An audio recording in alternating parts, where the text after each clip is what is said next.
अस्सलामु अलैकुम वरहमतुल्लाहि वबरकातुहू। आऊज़ु बिल्लाहि मिनश्शैतानिर्रजीम। बिस्मिल्लाहिर्रहमानिर्रहीम। रब्बि इश्रह ली सदरी वयस्सिर ली अमरी वहलुल उक़दतम मिन लिसानी यफ़क़हू क़ौली।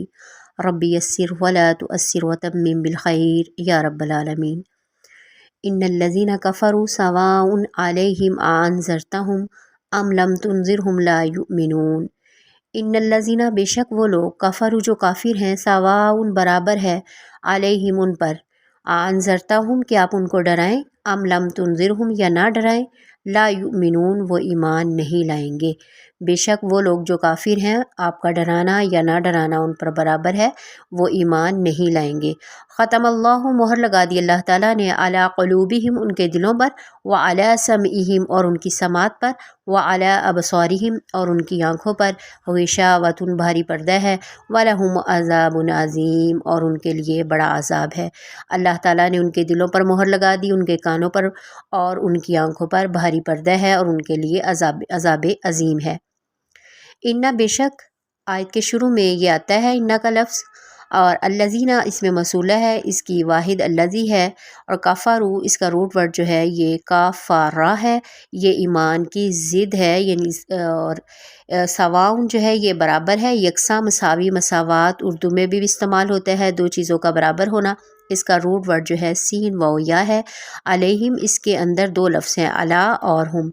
अला हरफ जार है जो बाद में आने वाले हरफ को जर देता है यानी ज़ेर देता है, और हुम इसमें ज़मीर मजरूर है उन पर। अअन्ज़रतहुम हमज़ा इस्तिफ़ामिया यानी सवालिया, यहाँ हमज़ा तस्विया है, दो चीज़ों की बराबरी करने के लिए इस्तेमाल हुआ है, ख्वाह डराए या ना डराए बराबर है। इसका रूट वर्ड जो है नून ज़ाल रा है। ला युमिनून ये मज़ारे मनफ़ी जमा मुज़क्कर गायब का सीगा है। रूट वर्ड जो है इसका अलिफ मीम नून है। लफ्ज़ी मानी होता है नफ्स का मुतमईन होना, अमन यानी नफ्स का मुतमईन होना, अमानत, अमान, अमीन उर्दू में इस्तेमाल होते हैं। ख़ातमा फ़िल माज़ी है, मोहर लगा दी गई। रूट वर्ड इसका जो है ख़ातामीम है। अला क़ुलूबिहिम क़ुलूब जमा इसकी वाहद जो है क़ल्बुन है, दिल है। या लाम बा इसका रूट वर्ड है। समइहिम उनकी समात, सीन मीम आइन इसका रूट वर्ड है। अबसारिहिम बा स्वाद रा इसका रूट वर्ड है। ग़िशावतुन भारी पर्दा, गैन शीन वाव इसका रूट वर्ड है। वलहुम और उनके लिए अज़ाबुन अज़ाब आइन ज़ाल बा इसका रूट वर्ड है। अज़ीम आइन ज़्वाद मीम इसका रूट वर्ड है। मुख्तसर तशरीह देखते हैं। इन्नल्लज़ीना कफ़रू काफ़रू का लफ्ज़ जो है इसका लफ्ज़ी मानी ढांपना, किसी चीज़ को छुपाना। किसान को भी काफ़र कहते हैं इसलिए कि वो दाने को ज़मीन में छुपा देता है, लेकिन हम उसे ये नहीं किसान का नाम लेकर उसको काफ़र नहीं कहेंगे, बल्कि उसमें ये सिफ़त पाई जाती है कि किसान का ये काम है कि वो ज़मीन के अंदर बीज को छुपा देता है, इसलिए उसको काफ़र कहा जाता है। किसी नेमत का इनकार करना यानी नेमत ईमान को छुपाना। नाशुक्री के लिए भी ये कफ़रा का लफ्ज़ इस्तेमाल हुआ है। इंसान जब नेमत का एतराफ़ नहीं करता, खालिक़े कायनात ने बिन मांगे ऐसी नेमतें अता फ़रमा दी, किस्म किस्म की नेमतें अता फ़रमा दी कि ला तऊदू कि अगर अल्लाह ताला की नेमतों का अगर वो शुमार करना चाहे तो उसका अहाता नहीं कर सकता, उसका शुमार नहीं कर सकता। तो ये इंसान जो है उसकी नेमतों का बेजा इस्तेमाल किया जा रहा है, परवाह ही नहीं करता और एतराफ़ शुक्र ही नहीं है। कुरान करीम ने इससे दो तरह से इस्तेमाल किया है, कभी शुक्र की ज़िद की हैसियत से और कभी ईमान की ज़िद की हैसियत से। यहाँ इन तमाम ज़रूरियात दीन के इनकार के मानी में इस्तेमाल हुआ है जिन पर ईमान लाना ज़रूरी है। यहाँ काफ़रों का लफ्ज़ आम इस्तेमाल हुआ है, लेकिन इसके बाद इन लोगों की जो सिफ़ात बयान की गई हैं इससे अंदाज़ा होता है कि यहाँ सारे काफ़र मुराद नहीं, बल्कि इससे कोई ख़ास गिरोह मुराद है कि इनकी पहली सिफ़त ये बयान हुई है कि इन्हें डराना या ना डराना बराबर है, वो किसी सूरत ईमान नहीं लाएंगे। दूसरी सिफ़त इनकी आंखों पर पर्दे डाल दिए गए और इनके दिलों और कानों में मोहर लगा दी गई। मुफस्सिरीन कहते हैं कि इससे वो काफ़र मुराद हैं जिन्होंने अपने दिलो दिमाग के दरवाज़े बंद कर दिए थे, आप सल्लल्लाहु अलैहि वसल्लम की बात सुनने के रवादार ना थे। अब भी कुछ ऐसे ही लोग होते हैं कि जितना मर्जी वाज़ो तबलीग की जाए उन पर बराबर है, सवाउन बराबर उन पर है, आप पर नहीं। आपने वाज़ो तबलीग की, एक ने आपकी दावत को कबूल कर लिया और दूसरे ने ठुकरा दिया, आपके लिए दोनों बराबर हैं। आपने दोनों को दावत दी, आपको अजर मिल जाएगा। आपको अजर जो है अल्लाह ताला के ज़िम्मे है। वाज़ो तबलीग का, अच्छी बात का, کہنا جو ہے اب برابر جو ہے جس نے سنا اور جس نے نہ مانا اس کے خلاف جو ہے وہ حجت ہوگی، پکڑ ہوگی۔ ان الذین کفروا سواء علیہم انذرتہم ام لم تنذرہم لا یؤمنون۔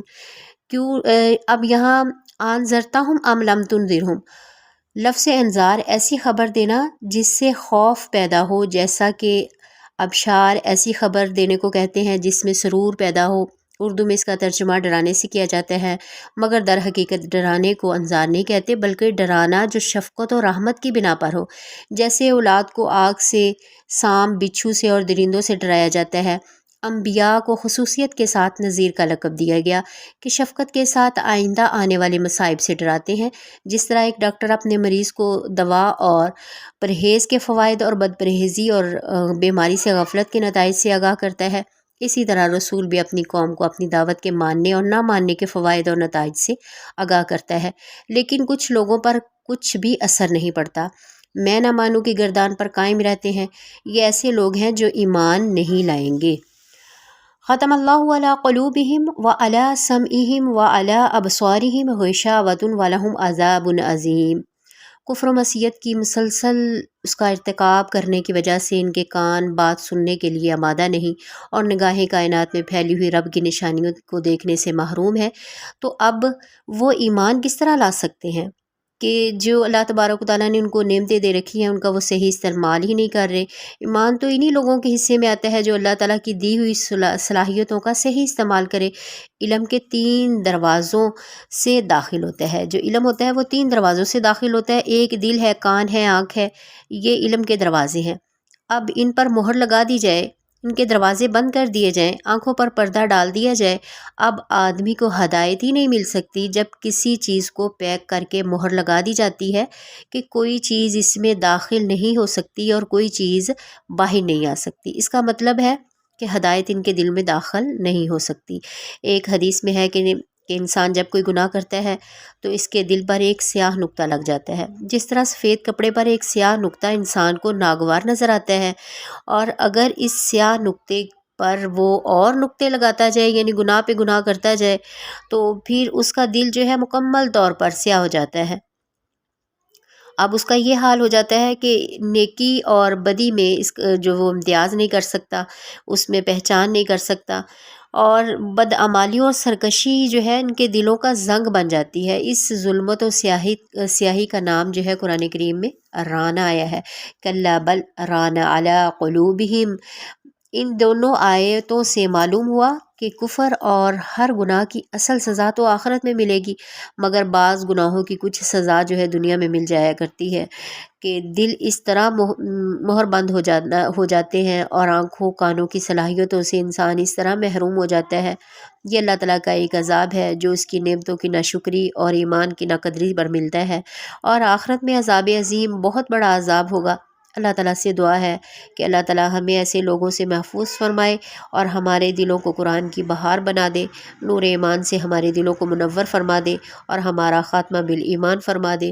جزاکم اللہ واسن الجزا، والسلام علیکم ورحمۃ اللہ وبرکاتہ۔